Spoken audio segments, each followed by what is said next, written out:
Hello everybody, welcome back to Moon Walker. मैं हूं गगनप्रीत कौर और आज है सेशन 2 सोशियोलॉजी ऑप्शनल बैच का। फर्स्ट सेशन में हम कर चुके हैं इंडोलॉजी बाय जीएस घुरे। आज हम करने वाले हैं structural functionalism by MN Srinivas. तो बैच शुरू करने से पहले हम एक ओवरव्यू ले लेते हैं कि किस एरिया की बात हो रही है। देखो यहाँ पे Indology, this is the syllabus of paper 2 Indian society structure and change. Indology हम पिछले सेशन में कर चुके हैं। अब हम कर रहे हैं structural functionalism by MN Srinivas. Next session में हम करेंगे Marxist sociology by AR Desai. इसमें से इस एरिया की वेटेज देखिए, इंडियन पर्सपेक्टिव्स की जब बात हो रही है, जब थिंकर्स की बात हो रही है, तो 3 थिंकर्स का जो ये चैप्टर है इसकी वेटेज है अराउंड 3%। ओवरऑल अगर 400 नंबर का जो पेपर बनता है जिसमें से आपको 250 नंबर का अटैम्प्ट करना होता है, तो 400 के हिसाब से अगर हम देखें तो 3% वेटेज बन के आ रही है अगर हम पिछले 5 साल का इसका एनालिसिस करें। तो 2023 में जैसा कि आप देख सकते हैं तो 10 नंबर का सवाल यहाँ से आया था। आगे हम चलते हैं कि यहाँ से प्रीवियस ईयर क्वेश्चंस कैसे आए हैं। देखिए, जब भी आप एक एग्ज़ाम की तैयारी कर रहे हैं, जब भी आप किसी भी टॉपिक को पढ़ें, सबसे पहले उसके प्रीवियस ईयर क्वेश्चंस देखें ताकि आपको समझ में आए कि उस टॉपिक को कैसे पढ़ना है, उस टॉपिक में किस किस चीज़ों का ध्यान रखना है, कैसे आंसर राइटिंग स्ट्रक्चर के हिसाब से हमें पढ़ना है। तो प्रीवियस ईयर क्वेश्चन अगर हम देखें तो 2022 में ही एमएन श्रीनिवास की स्ट्रक्चरल फंक्शनलिस्ट अप्रोच पे पूछा गया था। 10 नंबर का ये क्वेश्चन था। उससे पहले 2017 में आया था। तो 17 के बाद एमएन श्रीनिवास के टॉपिक में से अब जाके सवाल आया है 2022 में। But again very easy question, structural functional perspective पूछा गया है और उसका क्रिटिक पूछा गया है। तो बहुत स्ट्रेट फॉरवर्ड क्वेश्चंस आते हैं इस एरिया में। अगेन 2013 में सवाल आया था, वो भी वेस्टर्नाइजेशन के कॉन्सेप्ट पे आया है। तो let's start with this topic. By the end of this session you will be able to address all these questions. कुछ क्वेश्चन जो हैं वो आपके, जब हम कास्ट का चैप्टर पढ़ेंगे, कास्ट की यूनिट पढ़ेंगे, वहाँ पे आपके एड्रेस होंगे ये क्वेश्चन। जैसे कि संस्कृताइजेशन का एक टॉपिक आएगा इस सेशन में। तो यहाँ पे हमारा मेन फोकस है structural functional approach given by MN Srinivas. Let's start. अब सेशन 1 घंटे का होगा ऑलमोस्ट। सेशन शुरू करने से पहले एक स्ट्रक्चर, एक मैं आपको लेआउट दे देती हूँ कि सेशन में क्या क्या होने वाला है। पहले हम देख रहे हैं कि what in general is structural functionalism. जो हमारे सिलेबस में ये टर्म दे रखी है, it's a very difficult term. तो स्ट्रक्चरल फंक्शनलिज्म इन जनरल क्या होता है, ठीक है। फिर हम देखेंगे structural functionalism given by MN Srinivas. इन्होंने स्ट्रक्चरल फंक्शनलिज्म अप्रोच को कैसे यूज़ किया, इनके हिसाब से क्या डेफिनेशन है। थर्ड पॉइंट हम देखेंगे कि स्ट्रक्चरल फंक्शनलिस्ट अप्रोच को यूज़ करते हुए इन्होंने कौन कौन से बुक्स लिखी, कौन कौन सी स्टडीज़ करी, इनके काम के बारे में हम देखेंगे, ठीक है। एंड फिर हम देखेंगे कि इनके जो काम था स्ट्रक्चरल फंक्शनलिस्ट अप्रोच यूज़ करते हुए, तो उसके क्रिटिक्स, उसके लिमिटेशंस क्या हैं, उसके बारे में बाकी जो सोशियोलॉजिस्ट थे उनकी क्या राय थी, उन्होंने क्या बोला। एंड फाइनली हम देखेंगे इनकी कंट्रीब्यूशन एंड कंक्लूजन, यानी कि इनकी क्रिटिसिज्म होने के बाद भी अगर हम आज की तारीख में यूपीएससी ने इस थिंकर को सिलेबस में डाला है, तो इसका मतलब despite criticism, despite his limitations, he still contributed to the progress of Indian sociology, ठीक है।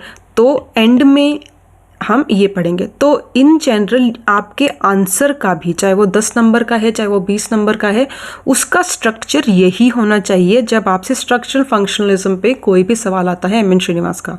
पहले आप डेफिनेशन देंगे, फिर आप एमएन श्रीनिवास की बात करेंगे, फिर उनके काम की बात करेंगे, criticism and then contribution and conclusion. तो आंसर राइटिंग के हिसाब से ही ये सेशन डेवलप किया गया है और आपको जो नोट्स मिलेंगे हर सेशन के पीडीएफ, वो भी इसी लेआउट में ही दी गई है, सो दैट आपका पहले डे 1 से ही एक माइंडसेट डेवलप हो जाए आंसर राइटिंग अप्रोच का, ठीक है। अब let's start. What is structural functionalism? Very heavy term मतलब क्या है? देखो, वेरी हैवी टर्म है क्योंकि इंग्लिश में है, अगर आप हिंदी में समझें या इन जनरल मैं लेमैन भाषा में समझाऊँ तो it's a very easy term. Structural functionalism का मतलब ये है कि जो पूरी सोसाइटी है, सोसाइटी समाज का एक ढांचा है, समाज का एक स्ट्रक्चर है।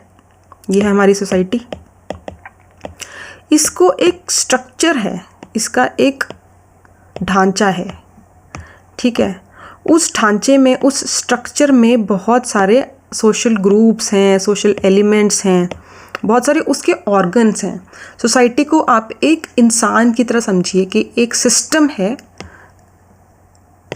और उसके बहुत सारे पार्ट्स हैं। जैसे हमारी बॉडी में सर्कुलेटरी सिस्टम है, हमारी बॉडी में ब्लड फ्लो करता है तो उसको सर्कुलेटरी सिस्टम बोलते हैं। हमारी बॉडी में एंडोक्राइनल सिस्टम है, यानी कि हार्मोन्स जैसे काम करते हैं। बेसिकली हमारी बॉडी के बहुत सारे ऑर्गन्स हैं। और सिंपल लेके चलते हैं तो हमारी बॉडी में हार्ट है, लिवर है, स्टमक है, पेंक्रियाज है। तो ऐसे ही सोसाइटी के बहुत सारे ऑर्गन्स हैं और उस ऑर्गन्स के साथ ही जुड़ के ये सोसाइटी एक सिस्टम बनती है, एक स्ट्रक्चर बनता है, एक ढांचा बनता है। हमारे समाज में अगर मैं बोलूँ, कास्ट सिस्टम है, इंडियन सोसाइटी की बात हो रही है, कास्ट सिस्टम है। Cast system is a part, it's an organ of Indian society, very important organ of Indian society. इसके अलावा रिलीजन है, धर्म की और किसी समाज में इतने इंपॉर्टेंस हो ना हो, बट भारतीय समाज में बहुत ज़्यादा इंपॉर्टेंस है, तो वो भी एक इम्पॉर्टेंट ऑर्गन है इंडियन सोसाइटी का। इसके बाद फैमिली, परिवार या ख़ानदान, किनशिप जिसको बोलते हैं, उसका भी बहुत ज़्यादा इम्पॉर्टेंट रोल है इंडियन सोसाइटी में, तो वो भी एक इम्पॉर्टेंट ऑर्गन है। तो ऐसे बहुत सारे हमारे ऑर्गन्स हैं इंडियन सोसाइटी के, जिसको मिलके हमारा समाज बनता है। अब स्ट्रक्चरल फंक्शनलिज्म कहता है, स्ट्रक्चर हमने देख लिया, फर्स्ट टर्म हमें समझ में आ गई। स्ट्रक्चर मतलब समाज का एक अलग अलग ऑर्गन्स है और उन ऑर्गन्स को जुड़ के जो सिस्टम बन रहा है उसको हम स्ट्रक्चर कह रहे हैं किसी सोसाइटी का। भारतीय सोसाइटी का ये स्ट्रक्चर है, ये 4-5 ऑर्गन्स हैं और भी बहुत सारे ऑर्गन्स हैं। अब फंक्शनलिज्म का मतलब ये है कि ये जो स्ट्रक्चर है, ये जो ऑर्गन्स हैं इंडियन सोसाइटी में, हर ऑर्गन का एक फंक्शन है, हर ऑर्गन का एक काम है, हर ऑर्गन का एक जिम्मेदारी है, एक रोल है। भारतीय समाज के चलने में, उसको जुड़ा हुआ रखने में, उसके एवोल्यूशन में हर ऑर्गन का एक रोल है, एक फंक्शन है, और उसी को बोलते हैं, जो सोशियोलॉजिस्ट्स इस अप्रोच से समाज को देखते हैं कि समाज में जो भी चीज़ें हैं उसका एक यूटिलिटी है, उसका एक काम है, उसका एक फंक्शन है सोसाइटी में, और उसके बिना वो सोसाइटी बिखर सकती है। उसकी यूटिलिटी, उसका पॉजिटिव यूज़ जब सोसाइटी में दिखाया जाता है, चाहे वो कास्ट है, चाहे वो रिलीजन है, और उसके नेगेटिव इम्पैक्ट्स को हटा दिया जाता है। कास्ट के बहुत सारे negative impacts, it's a controversial topic in India, but structural functionalist होते हैं कि नहीं, कास्ट की नेगेटिव चीज़ों को हटा दो, बट कास्ट का एक बहुत अच्छा बढ़िया फंक्शन है, रोल है, जिसके कारण हमारी सोसाइटी बनी हुई है।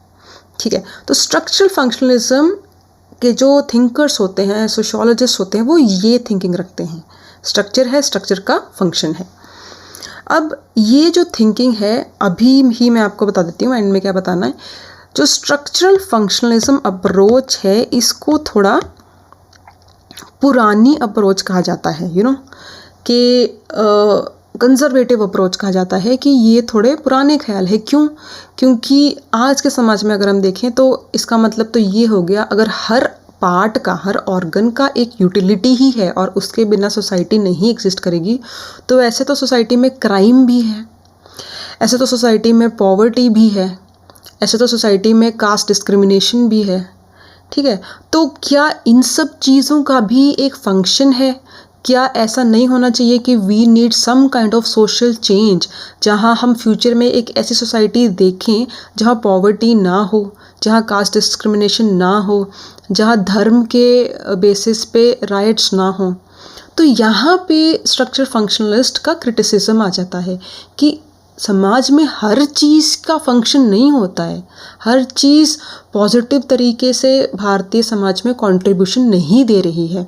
कुछ चीज़ें नेगेटिव हैं जो समाज को खा रही हैं, खोखला कर रही हैं, उनको हटाना है। एंड इसलिए social change is also important. Indian society is not perfect, हर चीज़ का फंक्शन नहीं होता है। तो ये एक लिमिटेशन आ जाती है स्ट्रक्चरल फंक्शनलिस्ट अप्रोच की। ठीक है, अब ये लोग होते हैं ना, ये स्ट्रक्चरल फंक्शनलिस्ट जो सोशोलॉजिस्ट होते हैं, ये हर चीज़ का फंक्शन देख लेते हैं, ये भी सही है, ये भी सही है, हर चीज़ ऐसे ही समाज होना चाहिए, ऐसे ही चलता है। तो that is why it is called little Orthodox thinking, थोड़ी कंजर्वेटिव थिंकिंग है इनकी। ठीक है, so this was the definition of structural functionalism. अब हम देखते हैं कि एम.एन. श्रीनिवास जो थे, उनके हिसाब से स्ट्रक्चरल फंक्शनलिज्म उन्होंने कैसे यूज़ किया। तो एम.एन. श्रीनिवास कहते हैं, वो भी अगेन डेफिनेशन से ही चलते हैं, उन्होंने कोई डेफिनेशन चेंज नहीं कर दी।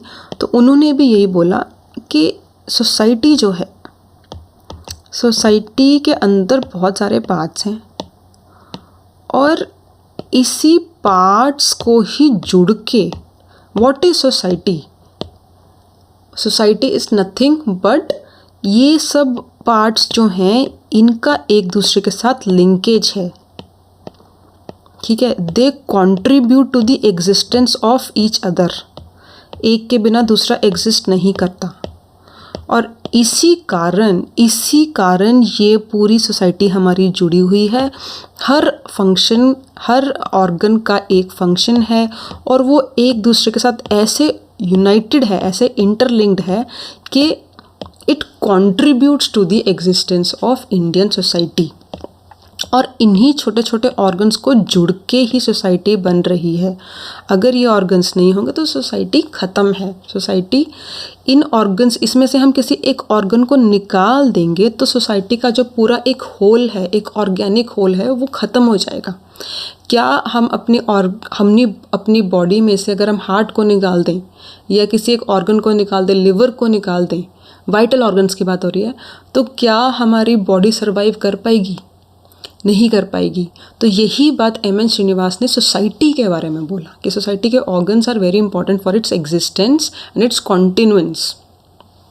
ये अब थोड़ा सा एम.एन. श्रीनिवास के बैकग्राउंड देख लेते हैं, क्योंकि ये जब आप इंट्रोडक्शन देते हो सेकेंड लाइन में, फर्स्ट लाइन में आपने स्ट्रक्चरल फंक्शनलिज्म की डेफिनेशन दे दी, सेकेंड लाइन में जब आप एम.एन. श्रीनिवास की इंट्रोडक्शन दोगे तो अगर थोड़ा लंबा 20 नंबर का सवाल है तो आप ये बात ज़रूर लिखेंगे कि ये इनकी जो स्टडीज़ हैं, इनका जो वर्क है, दैट इज़ इन्फ्लुएंस्ड बाय, जिनके अंडर इन्होंने पीएचडी करी थी ऑक्सफोर्ड यूनिवर्सिटी से।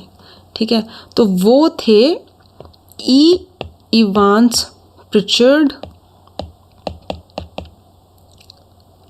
एंड ए.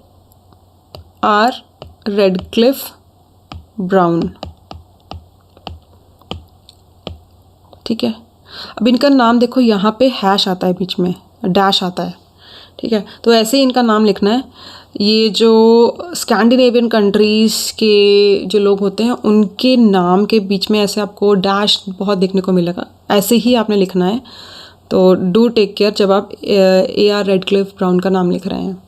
तो इनके अंडर इन्होंने पीएचडी करी थी ऑक्सफोर्ड यूनिवर्सिटी से। Eight the same time he was also a student of G.S. घुरे। इन्होंने जो अपनी बैचलर्स करी थी बॉम्बे यूनिवर्सिटी से, वो G.S. घुरे के अंडर करी थी, तो ये उन्हीं के शिष्य थे। बट इन्होंने उनकी अप्रोच, इंडोलॉजिकल अप्रोच नहीं फॉलो करी। ये एक और ऑल्टरनेटिव लेके आए, एक और पर्सपेक्टिव लेके आए, जो कि स्ट्रक्चरल फंक्शनलिस्ट पर्सपेक्टिव था इंडियन सोसाइटी को समझने के लिए। ठीक है, ये बात हो गई। अब क्योंकि इनके अंडर घुरे वाली स्ट्रैटेजी इन्होंने नहीं अपनाई, घुरे वाला पर्सपेक्टिव इन्होंने नहीं अपनाई, इन्होंने ई. इवांस प्रिचर्ड और A.R. रेडक्लिफ ब्राउन का अपनाया, क्योंकि ये लोग थे जिन्होंने बोला कि आप जाके इंडियन सोसाइटी को स्ट्रक्चरल फंक्शनलिस्ट अप्रोच से समझिए। इनके इन्फ्लुएंस से ही एम.एन. श्रीनिवास इस अप्रोच को इंडियन सोसाइटी में अप्लाई करते हैं। ये हो गया आपका कॉन्सेप्ट क्लियर। अब इनके जो काम है एम.एन. श्रीनिवास के, इन्होंने स्ट्रक्चरल फंक्शनलिस्ट अप्रोच को कहाँ कहाँ अप्लाई किया। तो फर्स्ट अगर हम देखें, कास्ट पे पूरा एक डिटेल्ड यूनिट आएगी। अभी हम सिर्फ एक ओवरव्यू ले रहे हैं क्योंकि हम इनके काम की बात कर रहे हैं, हम स्ट्रक्चरल फंक्शनलिज्म की बात कर रहे हैं। तो कास्ट की जब इन्होंने स्टडी करी तो इन्होंने ये अप्रोच लगाई। फिर इन्होंने विलेज स्टडीज़ करी थी, गाँव में जाके। He was the pioneer of village studies in Indian sociology. Village studies इनके पहले और किसी ने नहीं करी थी। तो विलेज स्टडीज़ का जब चैप्टर आएगा हमारा एग्रेरियन एंड सोशल स्ट्रक्चर, उसमें उस यूनिट में हम पेपर 2 में ही ये पढ़ेंगे। एंड यहाँ पे एम एन श्रीनिवास का हम खुल के उनकी स्टडी पढ़ेंगे। इसके बाद उनको फैमिली में भी उन्होंने स्ट्रक्चरल फंक्शनलिज्म अप्लाई किया कि फैमिली में भी रोल्स होते हैं, they are very important. Lastly इन्होंने बात करी सोशल चेंज की। अब आप कहेंगे कि सोशल चेंज तो इनका क्रिटिसिज्म था, तो that is the speciality of M N Srinivas. Although he was a structural functionalist, ये हर चीज़ का फंक्शन है, बट स्टिल सोशल चेंज की इन्होंने बात कर दी। तो he was not a true structural functionalist. उन्होंने थोड़ा ये एंगल भी काफ़ी एक्सप्लोर किया है कि हर चीज़ का एक फंक्शन है, यूटिलिटी है, बट स्टिल कुछ कमियां हैं जिसके कारण हमें सोशल चेंज चाहिए एंड सोशल चेंज आया है। और उसके बेसिस पर उन्होंने इंडियन स्टडी करी भी, इंडियन सोसाइटी को स्टडी करा भी। ठीक है, तो इसको हम थोड़ा डिटेल में देख लेते हैं। थोड़ा सा कास्ट के ऊपर इन्होंने कैसे अप्लाई किया। नाउ इनकी जो कास्ट वाली स्टडी है वो इन्होंने करी थी कूर्ग में, कर्नाटका में एक जगह है Coorg, very beautiful place, and उसको स्कॉटलैंड ऑफ इंडिया भी कहते हैं। पहाड़ी, हल्का सा पहाड़ी इलाका है। जब आप मैसूर की तरफ जाते हैं बैंगलोर से तो रास्ते में कूर्ग आता है। बट उस टाइम पे जब ये स्टडी करे, then at that time Mysore was a state, and Mysore state में कूर्ग जगह थी। तो जब भी आप इनकी स्टडी रेफ़र करेंगे तो you right Coorgs of Mysore in his study of Coorgs of Mysore in 1942। ठीक है, इस टाइम पे इन्होंने करी थी आज़ादी से पहले। तो यहाँ पे इन्होंने क्या देखा कि जो लोकल कूर्ग जगह में जो कास्ट्स हैं, कुछ कास्ट का इन्होंने जिक्र किया और इन्होंने बोला कि वो कास्ट बड़े ही अच्छे तरीके से एक दूसरे का काम करती हैं, इंटरलिंकेज है, इंटरडिपेंडेंस है।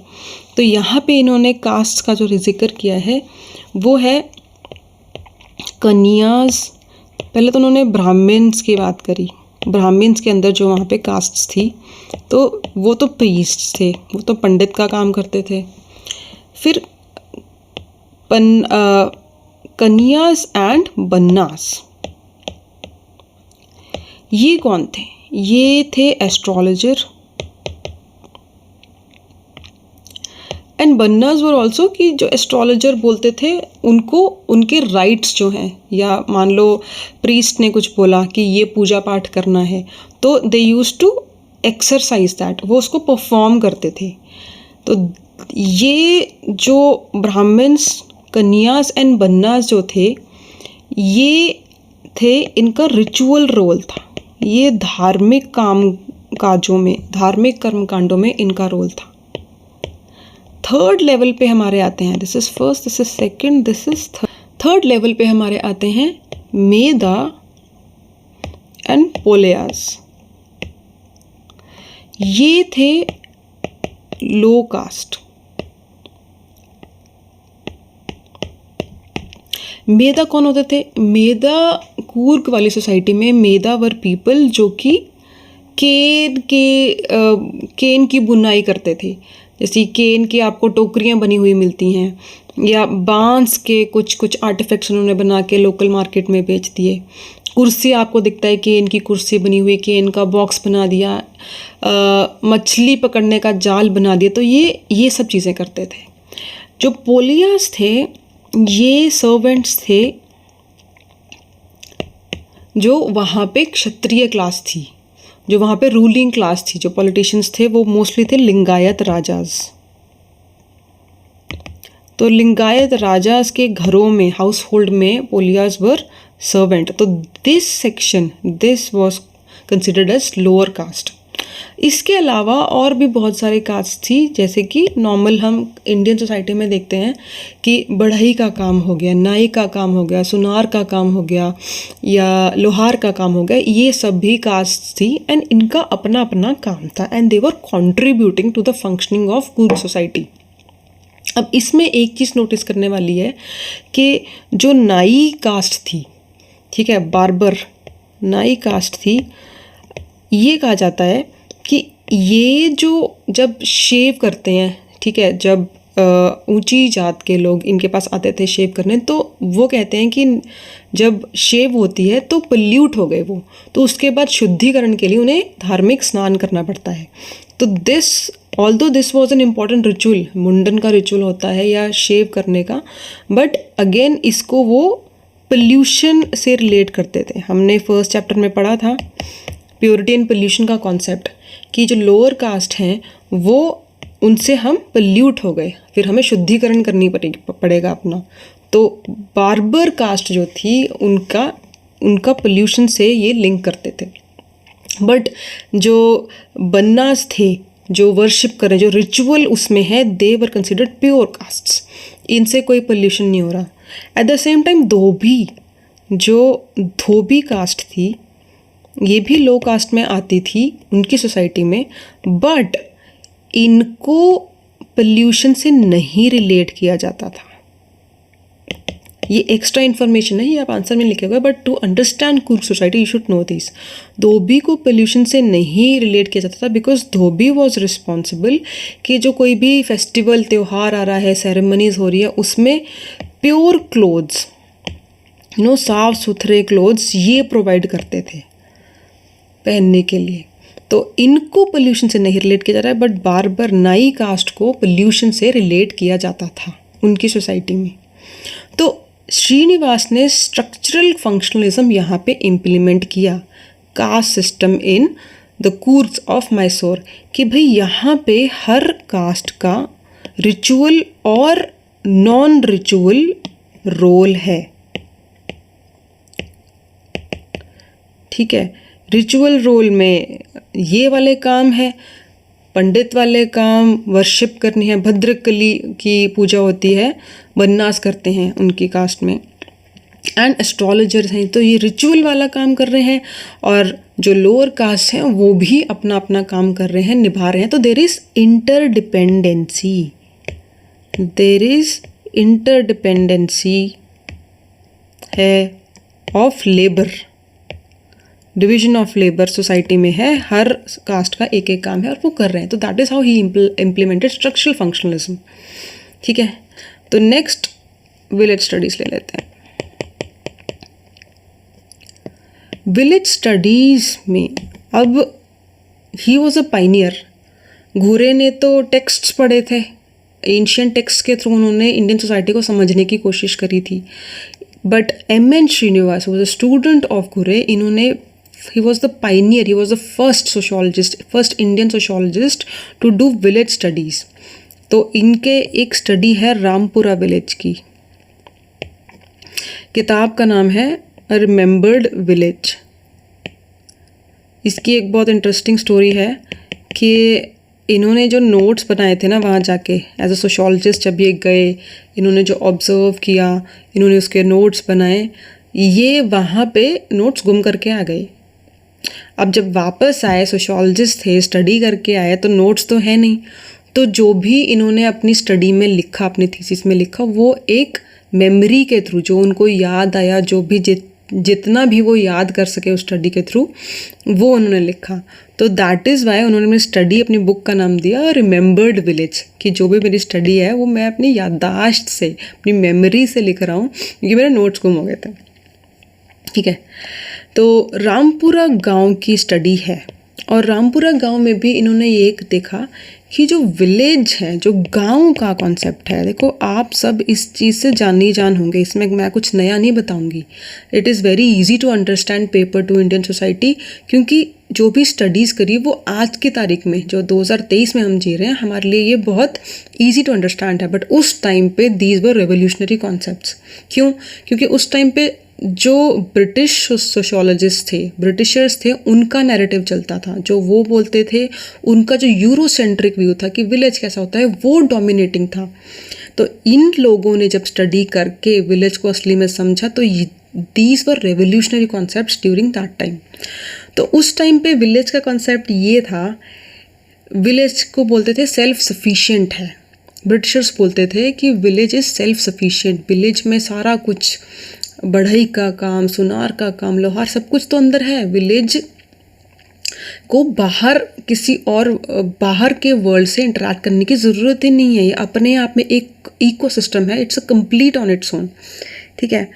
But M.N.. श्रीनिवास ने जब स्टडी करी गांव की, तो उन्होंने ये धारणा, ये नोशन जो ब्रिटिशर्स की थी, इसको टोटली रिजेक्ट किया, टोटली डिसरिगार्ड किया। ही सेड कि विलेज की एक इंटरडिपेंडेंसी है with rest of the world. कैसे? क्या विलेज में जब किसी लड़के या किसी लड़की की शादी होती है, क्या वो गांव के अंदर ही होती है? जब शादी करनी होती है, विलेज को क्या मानते हैं कि हमारे गांव का है तो हमारा भाई है, हमारी बहन है, ठीक है। तो विलेज का कॉन्सेप्ट इंडिया में ये है कि पूरा जो विलेज है that is a family. Village का कोई भी इंसान, मेरे गांव का कोई इंसान है तो वो मेरा भाई बंधु है, वो मेरी बहन है। तो शादी का जो कॉन्सेप्ट है वो गांव के बाहर ही होती है, ठीक है। एक्सोगेमस मैरिज इन विलेजेस, एक्सोगेमस,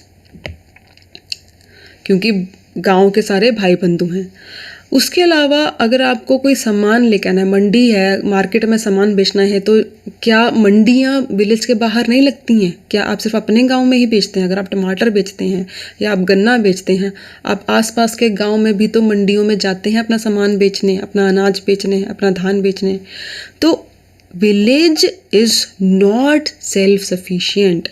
जो इन्होंने टर्म्स यूज़ करी थी कि विलेज इज़ आइसोलेटेड, ब्रिटिशर्स ने जो टर्म्स यूज़ करी थी, इट्स आइसोलेटेड, इट्स एटमिस्टिक, कि भाई it exists on its own, इसको कोई मतलब नहीं है बाकी दुनिया में क्या हो रहा है, and it is self sufficient. तो ये सब चीज़ें एम.एन. श्रीनिवास ने रिजेक्ट करी एंड उन्होंने कहा कि विलेज है इंटरडिपेंडेंट, शादी के लिए भी, ट्रेड के लिए भी, मार्केट में जाके सामान बेचने के लिए, बिजनेस के लिए भी, ठीक है। अंदर काफ़ी हद तक सेल्फ सफिशिएंसी है, बट इसका मतलब ये नहीं कि वो आइसोलेटेड है पूरी दुनिया से, ठीक है। आज की तारीख में जो थोड़ी अर्बनाइजेशन, इंडस्ट्रियलाइजेशन हो चुकी है, तो विलेज और कनेक्ट हुआ है, शहरों से कनेक्ट हुआ है। रोड्स जब बनी, जब ट्रांसपोर्टेशन बना, तो गांव से शहर तक लोग जाते हैं, ठीक है, काम ढूंढने के लिए, फिर वहाँ से पैसा कमा के वापस भेजते हैं। नॉर्मली क्या हम देखते हैं कि जो फीमेल है, जो वाइफ है, वो घर पे संभालती है अपना खेत वेत, एंड जो मेल है, जो हस्बैंड है, वो जाता है शहर में काम ढूंढने के लिए। कुछ टाइम काम करके वो अपना नीचे अपना गांव में पैसा भेजता है, and in fact he works as an agent कि मेरे गांव से किसी और इंसान को अगर शहर में काम चाहिए तो मैं दिलवाऊंगा। तो there is interconnection between village and rest of the world, all the more in modern India, ठीक है। तो ये इन्होंने बोला। तो अगेन स्ट्रक्चरल फंक्शनलिज्म का इन्होंने इम्प्लीमेंट किया कि विलेज बाकी गांव से कनेक्टेड है, देर इज़ डिपेंडेंसी, एंड हर चीज़ का एक फंक्शन है, हर स्ट्रक्चर में हर ऑर्गन का एक फंक्शन है। फिर आता है हमारा फैमिली का। अब फैमिली, जब कूर्ग में ये स्टडी कर रहे थे, तो कूर्ग में जॉइंट फैमिली के लिए एक टर्म यूज़ होती है, जॉइंट पेट्रीलोकल, बड़े बड़े वर्ड्स हैं, इनका मतलब अभी बताती हूँ, एंड पेट्रीलिनियल। पेट्रीलोकल एंड पेट्रीलिनियल जॉइंट फैमिली को कूर्ग में कहते हैं ओका, ओका, ठीक है। पेट्रीलोकल मतलब होता है कि लड़की शादी के बाद पेट्री लोकल, पेट्री मतलब कह लीजिए मेल, मेल को रेफर कर, लोकल मतलब रहेगी कहाँ, रेजिडेंस कहाँ होगा, तो मेल के रेजिडेंस पे, हस्बैंड के घर पे जाके रहेगी। एंड पेट्रीलिनियल मतलब होता है कि जो आपकी प्रॉपर्टी है, जो आपका लैंड है, जो आपकी एंसेस्ट्रल प्रॉपर्टी है, वो कहाँ से कहाँ ट्रांसफ़र होगी, पेट्री, male to male, father to son. ठीक है, तो भारतीय समाज में फैमिली ऐसी होती है, पेट्री लोकल होती है, लड़की शादी के बाद लड़के के घर जाती है, ससुराल जाती है, वहाँ रहती है। एंड प्रॉपर्टी में आज की तारीख में थ्रू लॉज आ गया है विमेन का शेयर, बट पहले नहीं था। पहले प्रॉपर्टी जो है, लैंड जो है, ancestral land, that transfer from father to son, उसमें फीमेल्स को कोई कंट्रीब्यूशन नहीं मिलती थी। तो इस तरह की जो जॉइंट फैमिली कूर्ग में एग्जिस्ट करती थी उस टाइम पे, एंड इसको बोलते थे ओका। ठीक है, अब इसमें थोड़ा बहुत इन्होंने बात करी है कि ओका में विमेन के राइट्स क्या थे, विमेन के राइट्स क्या थे। अगेन विमेन के थोड़े बहुत राइट्स से, कुछ ज़्यादा नहीं थे। पहली बात तो ये कि विमेन शादी के बाद she becomes a member of अपने ससुराल वाली फैमिली। ठीक है, कॉन्जुगल रिलेशनशिप बोलते हैं। कॉन्जुगल मतलब जो शादी के बाद जो रिलेशन बनते हैं, इन लॉज वाले रिलेशन। तो कॉन्जुगल रिलेशन वाली जो आपके ससुराल वाला जो परिवार है, आप उसके मेंबर बन जाते हो। But at the same time आप अपनी नेटल फैमिली यानी कि अपने मायके वाली फैमिली का भी एक सिंबॉलिक मेंबर रहते हो। देयर इज अ डिफरेंस कि उसके आप सिंबॉलिक मेंबर हैं अपने मायके वाली के, बट मेन जो आप मेंबर हैं वो जहाँ पे आपकी शादी हुई है, आप उसके मेंबर हैं। ठीक है, फिर इन्होंने एक बात करी, फैमिली की जब ये बात कर रहे हैं, लैंड की बात करी कि भाई लैंड जो ट्रांसफ़र होता है, जो भी आपकी प्रॉपर्टी है वो ट्रांसफ़र होता है male to son, father to son, male to male. And joint family का या नॉर्मल इंडिया में क्या कॉन्सेप्ट होता है कि जुड़ी रहे। स्पेशली गांव में क्या होता था कि बिखरे ना, हमारा लैंड बट ना जाए, फ्रैगमेंट्स ना बन जाएं, तो पूरी फैमिली इकट्ठी रहे। तो दिस वाज, इकट्ठी रहने का यही पर्पस था कि लैंड हमारा बटना नहीं चाहिए, जो हमारे पुरखों की ज़मीन है। अब इसमें क्या होता था कि मान लो कि बहुत बड़ी फैमिली हो गई। ठीक है, दादाजी थे, फिर पापा के 4-5 भाई बहन, ताया जी, चाचा जी, फिर उनके बच्चे, तो फैमिली बहुत बड़ी हो गई। एक घर में कैसे रहें, तो what they used to do is कि लैंड हमारा एक ही रहेगा, उस लैंड में ये हमारा घर है तो अलग से आप घर बना लो, बट लैंड की ओनरशिप, जो आपका पूरा एरिया है उसकी ओनरशिप कॉमन रहेगी, उसकी ओनरशिप कम्यूनल रहेगी। तो उसके अंदर आप कहीं और थोड़ा सा घर अलग बना के रह लिए, बट ऐसा नहीं है कि प्रॉपर्टी का बंटवारा हो जाएगा और आपकी ओनरशिप अलग हो जाएगी। Ownership will always be communal. तो दिस वाज डन कि हमारी प्रॉपर्टी, हमारी लैंड को तो इज्जत से जोड़ते हैं कि वो हमारी जुड़ी रहे, वो नहीं टूटनी चाहिए, बट आजकल टूट जाती हैं।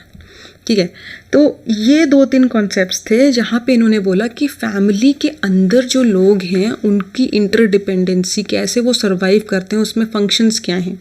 And family is a microcosm. Again family का वैसे भी बहुत बड़ा रोल है in the function of other things in society. Again आप प्रॉपर्टी का देख लीजिए, फैमिली बिजनेसेस जो होते हैं वो भी, उसमें फैमिली के, जॉइंट फैमिली का इतना बड़ा रोल होता है, तभी जाके बिजनेस सक्सेसफुल होते हैं। ठीक है, ये बात हो गई। एंड लास्ट में वो बात करते हैं सोशल चेंज की। ये इनका 4th काम था। अब देखो, this is very interesting to note कि वो स्ट्रक्चरल फंक्शनलिस्ट थे।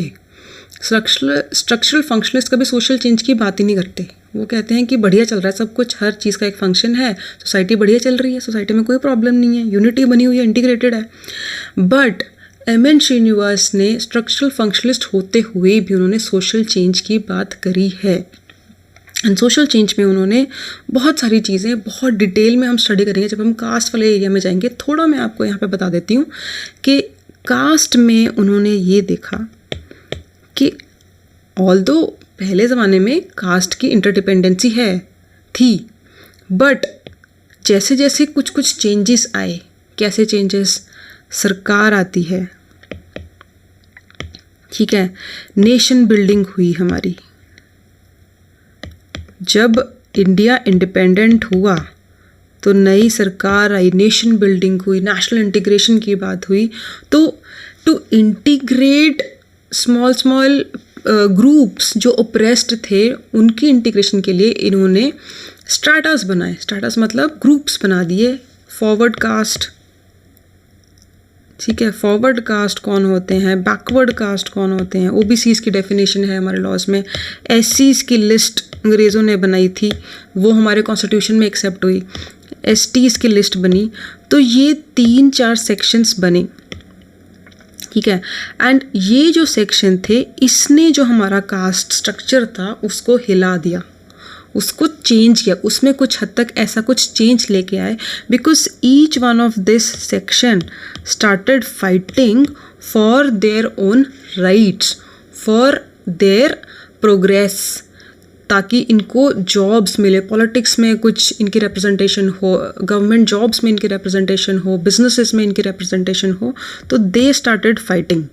तो that brought a social change in the traditional caste system, और उसमें जो ऑक्यूपेशनल इंटरडिपेंडेंस थी उसमें धक्का लगा। अब ऐसा नहीं है कि लोहार का बेटा लोहार बन रहा है या सुनार का बेटा सुनार बन रहा है। जब एक सरकार आई इंडिपेंडेंट इंडिया की, एजुकेशन वॉज डेमोक्रेटाइज्ड, स्कूल्स बने, हॉस्पिटल्स बने, लॉज बने डिस्क्रिमिनेशन के against, it was a punishable act, ठीक है। कॉन्स्टिट्यूशन में इनको राइट्स दिए गए। तो this was a big change in the structure of caste system, इससे हिला। एंड यहाँ पे बात आती है सोशल चेंज की, that is how you bring. तो सोशल चेंज का एक ज़रिया, आप सोशल चेंज का एक अलग यूनिट भी आएगी, वहाँ पे भी आप ये लिखेंगे कि सोशल चेंज कैसे आ सकता है। सोशल चेंज का एक ज़रिया होता है लीगल, लॉज बने, पार्लियामेंट में लॉ बना, एक्ट बना, या कॉन्स्टिट्यूशन बना। एक पूरी सोसाइटी ने मिलके एक कॉन्स्टिट्यूशन बनाया जिसमें राइट्स दिए गए, जिसमें जो ट्रेडिशनल स्ट्रक्चर्स थे उसको चेंज करने के लिए चीज़ें लिखी गई। And that is how, so government has a very very big, politics या government has a very big role to bring social change in society, ठीक है। यहाँ पे इन्होंने कास्ट की बात करी। एंड इनमें इन्होंने जो कूर्ग वाली स्टडी थी उसमें इन्होंने एक और बात बोली कि कूर्ग में सोशल चेंज कैसे आया। वहाँ पे सोशल चेंज आया जब एग्रेरियन स्ट्रक्चर चेंज हुआ। देखो इंडिया जो है ना, इंडिया आज की तारीख में भी it is an agricultural nation, it is an agricultural economy, ठीक है। चाहे इसकी GDP is driven by service sector, but most of the people in India are employed in agriculture and allied activities. या ऑलमोस्ट 57%, सिर्फ agriculture की बात करें तो अराउंड 47 की बात होती है, 47%। बट एलिड एक्टिविटीज़ यानी कि फिशरीज़ हो गई या डेयरी हो गई, इसको भी अगर हम मिलाते हैं तो almost 57% people in India are employed in agriculture. So that is why we cannot change the fact that India is basically an agrarian economy, an agrarian society. And जब हम agrarian society की बात करते हैं, we are talking about land. We are talking about the relations we have with land. उसमें cast का भी बहुत बड़ा रोल आ जाता है। तो agrarian structure कूर्ग में क्या था कि कूर्ग में मास्टर और स्लेव का कॉन्सेप्ट था, ठीक है। मास्टर होगा और उनके दास होंगे। ये एक ट्रेडिशनल इंडियन ट्रेडिशन की बात हो रही है। जब ब्रिटिशर्स आए, ब्रिटिशर्स ने ये जो सिस्टम था मास्टर स्लेव का, उन्होंने स्लेवरी अबॉलिश करी कूर्ग में। तो जब स्लेवरी अबॉलिश होती है तो वहाँ का स्ट्रक्चर हिल जाता है, एग्रेरियन स्ट्रक्चर हिलता है। कैसे? जो स्लेव थे they will no more be working on the lands of master. Master का लैंड है, स्लेव को कोई तनख्वाह नहीं मिलती है, कोई पैसे नहीं, वो उसका गुलाम है, तो वो काम करेगा पूरा दिन, वो उसी के अंडर रहेगा, खाना पीना सोना मास्टर के अंडर है। जब ब्रिटिशर्स ने आके स्लेवरी ख़त्म करी कूर्ग में, तो जो स्लेव थे, slave used to be of lower caste. अब कास्ट से लिंक देखिए आपका, एग्रीकल्चर का, एग्रेरियन स्ट्रक्चर का कास्ट से बहुत बड़ा लिंक है। In India everything is link to everything else, marriage, religion, caste, land tenure system, land की ओनरशिप, एग्रेरियन सिस्टम। तो पूरे पेपर 2 में हम यही देखेंगे। तो slaves used to be of lower caste, master होते थे अपर कास्ट के। अब जब ब्रिटिशर्स ने स्लेवरी सिस्टम अबॉलिश किया तो जो लोअर कास्ट के लोग थे they got a chance to work independent of this relationship. उन्होंने चूज़ किया कि हम इसके बाहर हम सैलरी पे काम करेंगे, हम ब्रिटिशर्स ने जो नए लॉज लेके आए हैं उस हिसाब से काम करेंगे, तो हमें सैलरी चाहिए और हम सिर्फ मास्टर के लिए काम नहीं करेंगे, हमें जहाँ काम मिलेगा हम वहाँ काम कर लेंगे पैसे के लिए. इससे क्या हुआ, इससे अगेन कास्ट सिस्टम को धक्का लगता है, एग्रेरियन सिस्टम को, एग्रेरियन सोशल स्ट्रक्चर को भी धक्का लगता है, कास्ट सिस्टम को भी धक्का लगता है. फिर चेंज क्या आया, चेंज ये आया कि these masters, these upper caste, they brought the concept of annual remuneration कि आपको साल का कुछ पैसा दे दिया करेंगे. एनुअल एक सैलरी कह लीजिए, रिम्यूनरेशन नहीं समझ में आता है तो, कि एनुअली आपको इतने पैसे देंगे. And then the social structure of caste system was again restored. Mark my words, कैसे अपर कास्ट ने रीस्टोर किया वो स्ट्रक्चर, कैसे वो वापस इनको स्लेवरी में लेके आते हैं. Not exactly slavery but little bit changed, distorted view of slavery, जहाँ ये वापस एनुअल सैलरी के बेसिस पे मास्टर्स के लिए उन्हीं के लैंड पे एज एग्रीकल्चरल लैंडलेस लेबरर्स काम करना फिर से शुरू कर देते हैं. And that is how caste system and agrarian relations are restored in Coorg. ठीक है, तो ब्रिटिशर्स ने थोड़ा उधार किया, एनुअल सैलरी मिलनी शुरू हुई एंड स्लेवरी अबॉलिश हुई. ठीक है, so this is how he talks about social change in Indian society. Clear है आपका? ओके, अब यहाँ पे आपको एक ओवरव्यू मिल चुका है कि what is structural functionalism. First, second, Srinivas structural functionalism से कैसे इंडियन सोसाइटी की स्टडी करी, क्या क्या काम किया उन्होंने, कास्ट को कैसे देखा, फैमिली को कैसे देखा, विलेज का कॉन्सेप्ट. विलेज के बारे में उन्होंने एक बात बोली है कि village is the microcosm of Indian society. Bharat इतना बड़ा है, भारत को अगर आपने समझना है तो आप एक गांव में जाके देख लो.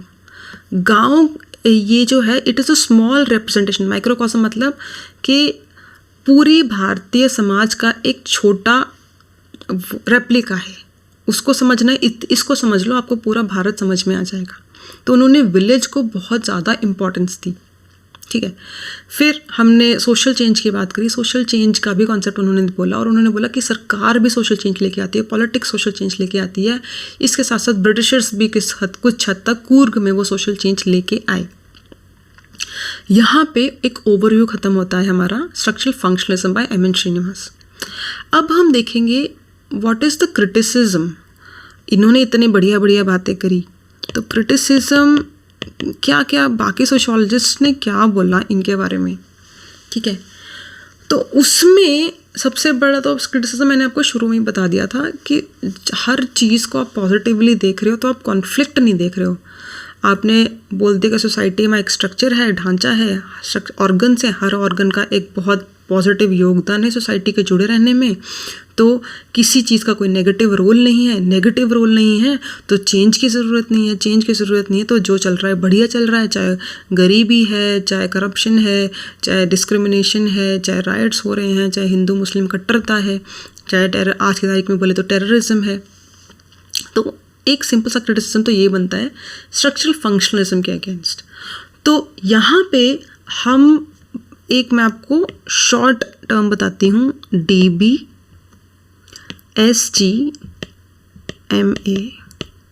याद करने का तरीका है बस क्रिटिसिज्म के. आपको मैं 8 पॉइंट्स बताऊंगी क्रिटिसिज्म के. no other sociology optional teacher in India is teaching you this level of depth. ठीक है, 8 क्रिटिसिज्म हर एक नुआंस पे, हर एक शेड पे जो उसने काम किया एम एन श्रीनिवास ने, उस पे एक एक क्रिटिसिज्म है. तो अगर बहुत स्पेसिफिक सवाल आता है, ठीक है, अगर नॉर्मल स्ट्रक्चरल फंक्शनलिज्म पे है तो आप सारे 8 के 8 लिख सकते हो, बट इसमें स्पेसिफिक उनके काम के ऊपर भी अलग अलग क्रिटिसिज्म है. तो that you can mention when there is a specific difficult question. तो देखो मैंने से याद किया है डब्बा सरगुन माया, ठीक है, डुब्बू सरगुन माया ऐसे याद किया हुआ है मैंने. फर्स्ट हमारा इसमें पॉइंट आता है कि डूमो करके एक थिंकर, आगे हम कास्ट सिस्टम में पढ़ेंगे, सोशोलॉजिस्ट हैं लुई डूमो. तो डूमो और पुकॉक, इनकी एक स्टडी है। अब डूमो और पुकॉक बोलते हैं कि भाई आपने ना ये जो थ्योरेटिकल फाउंडेशन लिया है, क्या थ्योरेटिकल फाउंडेशन लिया है कि विलेज को समझ लो तो पूरा भारतीय समाज समझ में आ जाएगा। ही सेज कि इंडिया में इतनी डाइवर्सिटी है, हर विलेज का सिस्टम किसी दूसरे विलेज से बिल्कुल अलग होता है। ठीक है, आप गुजरात के एक विलेज का सिस्टम या कूर्ग में या रामपुरा का जो आप गांव समझ के आप ये नहीं कह सकते कश्मीर में भी same practices, same culture, same caste system ऐसे काम कर रहा है। तो ही सेज जो विलेज को इतने इन्होंने ओवर इम्पोर्टेंस दे दिए ना, दैट इज़ रॉन्ग। विलेज के बेसिस पे आप पूरी भारतीय समाज को समझ सकते हो, ये कुछ ज़्यादा ही आपने जनरलाइजेशन कर दी। एम.एन. श्रीनिवास का एक बहुत ही फेमस स्टेटमेंट था कि आप माइक्रो स्ट्रक्चर्स को समझ लो। माइक्रो स्ट्रक्चर्स जैसे कि कास्ट हो गया, फैमिली हो गया, रिलीजन हो गया, तो you on the basis of that you can do macro generalisation. This can be a question, ऐसे स्टेटमेंट आ सकता है। ठीक है, ये सेंटेंस कितना भी डिफिकल्ट हो इसको सिंप्लीफाई नहीं किया जाएगा बिकॉज जनरलाइजेशन, बिकॉज इस पर डायरेक्ट सवाल आ सकता है। This is a very famous statement Srinivas का कि माइक्रो स्ट्रक्चर्स, अगर आपको भारतीय समाज को समझना है तो माइक्रो स्ट्रक्चर समझ लो। कास्ट, फैमिली, रिलीजन को माइक्रो क्यों बोला गया है? कास्ट तो हर जगह पाई जाती है इंडियन सोसाइटी में, माइक्रो इसलिए बोला गया है बिकॉज कास्ट चेंज होती है। जो पंजाब में कास्ट सिस्टम है that is different, caste system है, बट उनकी जो कास्ट हैं, क्या वही कास्ट आप मैसूर में पाई जाएंगी? क्या वही कास्ट इवन हरियाणा में बगल में पाई जाएंगी? ठीक है, जो यूपी में जो कास्ट हैं वो पंजाब में नहीं पाई जाती। तो these are micro structures because although caste system is prevalent everywhere in India, but caste match नहीं करती। कास्ट उनकी अलग है, हमारी अलग है, उनका रिलेशन अलग है, उनके काम अलग है, उनकी ऑक्यूपेशन अलग है। कहीं पे डिस्क्रिमिनेशन ज़्यादा है, महाराष्ट्र में बहुत ज़्यादा डिस्क्रिमिनेशन है, यूपी में बहुत ज़्यादा है। इतना डिस्क्रिमिनेशन आपको पंजाब या हरियाणा में नहीं मिलेगा। ठीक है, या अलग तरह का मिलेगा, अलग टाइप का मिलेगा। तो ये इनका स्टेटमेंट था। बट डूमो बोलते हैं कि यार आप village is a micro structure, village भी चेंज होता है, डाइवर्सिटी है विलेजेस की इंडिया में। विलेज को समझ के अगर आप इंडियन सोसाइटी को बोल रहे हो कि समझ के, तो that is a very wrong generalisation, ऐसा नहीं होता है। इसी लाइन पे बेते भी बहुत ही फेमस, आंद्रे बेते, ठीक है, एंग्लो इंडियन थे ये। बेते ने भी इसी लाइन पे क्रिटिसिज्म दिया है कि आपने क्या किया, आप गांव में गए, आपने इंटेंसिव फील्ड वर्क करा। ठीक है, आप बिल्कुल घुस गए, कूर्ग्स ऑफ मैसूर, उनमें ये कास्ट होती हैं, उनका ये रिलेशन है। आप बिल्कुल लेयर्स के अंदर घुस के आपने उस सोसाइटी को समझा या अंदर तक घुस गए। बट जब आप इतनी intensive, the word here is intensive, आपने इतनी इंटेंसिव फील्ड स्टडी कर ली कि उसकी जो यूनिकनेस थी, उसकी जो पेक्यूलियरिटीज़ थी, जो हम जनरलाइज नहीं कर सकते, आप वो भी आपकी इंटेंसिव फील्ड स्टडी में आ गई।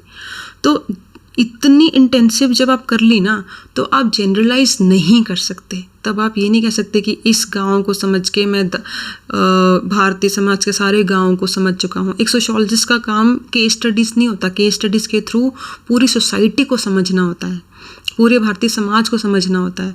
तो ऐसे तो हमें 100 केस स्टडीज़ करनी पड़ जाएंगे तो हम 100 ही गांव को समझ पाएंगे।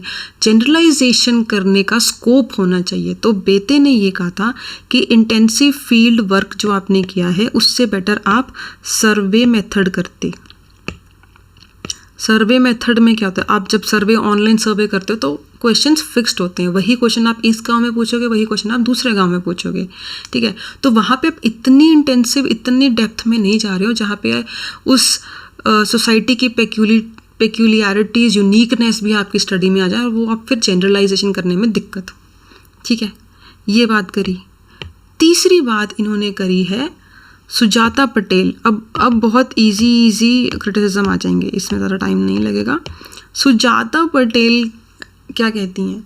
सुजाता पटेल कहती हैं कि भाई अगेन इन्होंने भी बोला कि विलेज इतना कर दिया है ना इन्होंने, क्योंकि ही was a Pioneer of village studies in Indian sociology, कि भाई हम तो लोगों को समझने के लिए आए थे, हमें लोगों को समझना था, आपने एक रीजन में लिमिट कर दिया। Village, what is village if not a geographical area, एक स्पेस डिसाइड कर दी, तो उसकी आपने बाउंड्रीज इतनी स्ट्रिक्ट कर दी। जब आप विलेज बोल रहे हो कि विलेज के बाहर भी सोशल, इन लोगों के विलेज के बाहर भी रिलेशंस हैं, वो आपने समझने की कोशिश नहीं करी, बिकॉज आप विलेज करते गए। तो जो कास्ट सिस्टम है, एक गांव में बहुत सारी कास्ट्स होती हैं, ठीक है, बट उसी कास्ट के बगल वाले गांव में भी लोग रहते हैं और उनकी आपस में ये फ्रेटर्निटी है। लोअर कास्ट के लोग दूसरे जो गांव के लोअर कास्ट हैं उनसे बात करते हैं, उनकी यूनिटी है सबसे पहले। बट कास्ट से ऊपर विलेज यूनिटी आती है, ठीक है। कास्ट जो इंटर विलेज कास्ट लिंकेजेस हैं दैट इज सेकेंडरी, प्राइमरी जो आपकी आइडेंटिटी है दैट इज विलेज आइडेंटिटी। तो सुजाता पटेल ने कहा विलेज आपने इतना कर दिया, आपने इंटर विलेज कास्ट रिलेशंस या और ट्रेड रिलेशंस या एग्रेरियन रिलेशंस वो आपने इग्नोर कर दी, ठीक है। इसके बाद आते हैं गेल ओम्वेट। अब whenever you see the name Gail Omvedt ना, आप समझ जाओ ये बंदा ही is a Dalit activist, Dalits के राइट्स की बात करेगा जब भी। तो ये बोलते हैं कि श्रीनिवास का जो पॉइंट ऑफ व्यू है that is very elitist, that is Brahmanical, ये upper caste point of view है, क्योंकि इन्होंने दलित्स, लोअर कास्ट के ट्रेडिशंस, उनके घर में पूजा कैसी होती है, उनके कल्चर्स क्या हैं, उनकी इन्होंने बात ही नहीं करी है। तो जो भी इन्होंने स्टडी करी, चाहे कूक्स ऑफ मैसूर, रामपुरा वाली स्टडी है, यहाँ पे इन्होंने जब ट्रेडिशंस, कास्ट पढ़ा, विलेज पढ़ा, तो they only studied the interpersonal relations of upper castes. Lower caste का ट्रेडिशन, कल्चर कहीं इनकी स्टडी में मेंशन नहीं है। तो it's a elitist point of view, it's an upper caste Brahmanical point of view, ठीक है। फिर एक आती है मैत्रेयी चौधरी। मैत्रेयी चौधरी क्या बोलती हैं? मैत्रेयी चौधरी जब भी नाम आएगा तो मान लीजिए फेमिनिज्म की बात हो रही है। इन्होंने बोला कि इंडियन सोसाइटी में एक औरत का बहुत बड़ा रोल होता है, ट्रेडिशंस में, कल्चर में, उनके राइट्स डिफाइंड है, शादी के बाद यहाँ जाना है, ये रिलेशन है, देवर के साथ रिलेशन है, पति के साथ ये रिलेशन है, उसकी आपने बात ही नहीं करी है। तो उन्होंने बोला कि your study is gender blind. औरत के रोल की इंडियन सोसाइटी में क्या जगह है, क्या रोल है, क्या निभाते हैं वो लोग, क्या सेक्रीफाइसेस है। हैव यू स्टडीड सती, या औरत के साथ डिस्क्रिमिनेशन है, या पॉजिटिव नेगेटिव दोनों रोल्स, आपने औरत की बात ही नहीं करी है। Your study is gender blind, ठीक है। ये हो गया बात। फिर आता है आपका AR देसाई। अब AR देसाई हमारे पेपर 2 के फर्स्ट चैप्टर जो हम कर रहे हैं, इसके नेक्स्ट सेशन जो हमारा AR देसाई पे होगा। He is the third thinker of paper 2। अब ये है मार्क्सिस्ट। अब मार्क्सिस्ट वर्ड भूल जाओ, it's a heavy term, but ये है कि he will always talk about social conflict, कि आप स्ट्रक्चरल फंक्शनलिस्ट हैं मैं श्रीनिवास जी, आपने conflict, discrimination, operation, injustice, society में जो गलत हो रहा है उसकी तो बात ही नहीं करी है। आप यूनिटी, इंटीग्रेशन, फंक्शन की बात कर दी आपने, यू इग्नोर्ड सोशल कॉन्फ्लिक्ट। तो ऐसे तो दिस इज़ अ, फिर वो कहते हैं कि this is a biased study, it's a conservative point of view. जब आपने सिर्फ यूनिटी की बात करी तो it's an elitist point of view. Elite ही तो होंगे जो जब वो ऊपर हैं, जब उन्हें करंट सिचुएशन से, स्टेटस को से फ़ायदा हो रहा है, तो they would not require change. Change कौन चाहेगा? जो ओप्रेस हो रहा है। चेंज कौन चाहेगा? गरीब इंसान चेंज चाहेगा, ठीक है। ये फिर आते हैं हमारे योगेंद्र सिंह। योगेंद्र सिंह के ऊपर भी पूरा एक चैप्टर आएगा, मॉडर्नाइजेशन ऑफ इंडियन ट्रेडिशन, उनके बुक का भी नाम है। योगेंद्र सिंह कहते हैं कि आपने सोशल चेंज की तो बात करी, बट बड़ा स्लो, बड़ा धीरे धीरे कॉन्टीन्यूटी के साथ चलता हुआ। तो अगेन स्ट्रक्चर फंक्शनलिज्म का थोड़ा तो परछाई आएगी सोशल चेंज पे भी। कहते हैं आपने एब्सोल्यूट चेंज, रेवोल्यूशनरी चेंज, एकदम से तख्ता पलट, उस चेंज की बात नहीं करी जो कि इंडियन सोसाइटी में हमें देखने को मिला। अब योगेंद्र सिंह बहुत बाद में आए हैं, एम.एन. श्रीनिवास 1940s में ये स्टडी कर रहे थे, ठीक है। तो योगेंद्र सिंह बोलते हैं कि इनकी स्टडीज़ में लिमिटेशन है, क्योंकि 1991 के बाद जो LPG चेंजेस आए हमारे, liberalisation, privatisation and globalisation, that was an absolute change, that was a revolutionary change which completely changed many parts of Indian society, ठीक है। इसके बेसिस पे आपका सर्विस सेक्टर, मतलब अगर हम इकोनॉमिक्स एंगल की भी बात करें इंडियन सोसाइटी के, सर्विस सेक्टर इतना बड़ा उसका रोल आ गया कि more than 50% of Indian GDP is led by service sector.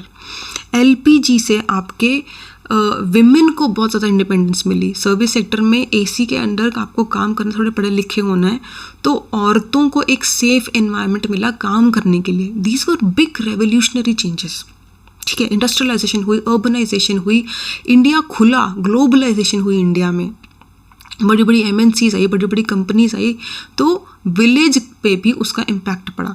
तो इन्होंने बोला कि ये ना बहुत धीरे धीरे स्लो चेंज की बात करते हैं, इन्होंने एब्सोल्यूट चेंज की बात नहीं करी जो इंडिया ने विटनेस किया है, for example during 1991 in LPG, ठीक है, ये बात है।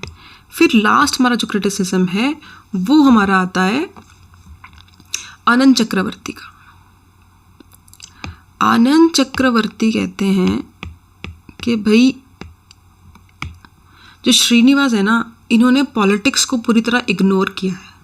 कास्ट का पॉलिटिक्स के साथ बहुत ज़बरदस्त रोल है, फैक्शंस का, यानी कि सोशल ग्रुप्स जो हमारे गुट बने हुए हैं, रेड्डीज, कम्मास हो गए, उनमें लड़ाई रहती है। आंध्रा में फैक्शनल पॉलिटिक्स बहुत ज़बरदस्त होती है। जब रेड्डीज आते हैं तो सारी पोजीशंस रेड्डी के हाथ में हो जाती हैं, whether political, whether bureaucratic, whether economic. जब कम्मास आते हैं तो रेड्डीज का हट जाते हैं सारे मेन उससे पावर स्ट्रक्चर से। तो ये कहते हैं कि आपने कास्ट का जो पॉलिटिक्स में रोल है, या फैक्शंस का जो पॉलिटिक्स में रोल है, या पैसे का जो पॉलिटिक्स में रोल है, या पॉलिटिकल मैनिपुलेशन जो होती है पावर में आने के लिए, वो आपने टोटली इग्नोर कर दिया। आपने सिर्फ ट्रेडिशंस, थोड़ा ओल्ड स्कूल आपने कास्ट सिस्टम को पढ़ा, बट आज की तारीख में both are very much interlinked, ठीक है। तो यहाँ पे ये पॉलिटिक्स की बात करेंगे कि politics has been totally ignored.